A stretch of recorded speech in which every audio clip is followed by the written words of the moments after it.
প্রধানমন্ত্রীর প্রতিশ্রুতির ৯ বছরেও সাতক্ষীরার মুন্সিগঞ্জ এলাকা পর্যটন নগরী ঘোষণা হয়নি, ফলে গড়ে ওঠেনি পর্যটন বান্ধব স্থাপনা।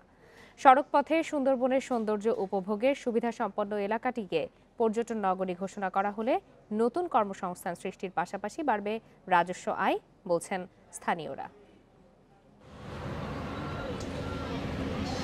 সুন্দরবন সংলগ্ন উপকূলীয় জেলাগুলোর মধ্যে সাতক্ষীরায় রয়েছে আলাদা বৈশিষ্ট্য। জেলার শ্যামনগর উপজেলায় রয়েছে সুন্দরবনের একটি বড় অংশ।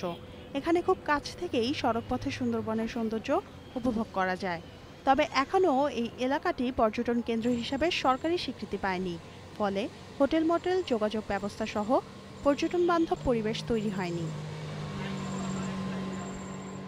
পর্যটন কেন্দ্র হিসাবে ঘোষণা হলে সম্ভাবনার দুয়ার খুলবে, এখানে সৃষ্টি হবে কর্মসংস্থানও। ট্যুরিজমের মাধ্যমে এবং পর্যটন শিল্প বিকাশের মাধ্যমে এই অঞ্চল যদি পর্যটন কেন্দ্র গড়ে তোলা যায়, তাহলে এখানে মানুষ বিকল্প কর্মসংস্থানের সুযোগ সৃষ্টি হবে। এটা যদি ঘোষিত হয়, মাননীয় প্রধানমন্ত্রীর মুখ থেকে আবার ঘোষণা আসে, তাহলে এই অঞ্চলের মানুষ ফিরে পাবে তার কর্মসংস্থান এবং অন্তপক্ষে যে বিকল্প কর্মসংস্থান হিসেবে যে দাবিটি এই তৃণমূলের মানুষের ছিল, সেই দাবিটি কিন্তু ফুটে উঠবে।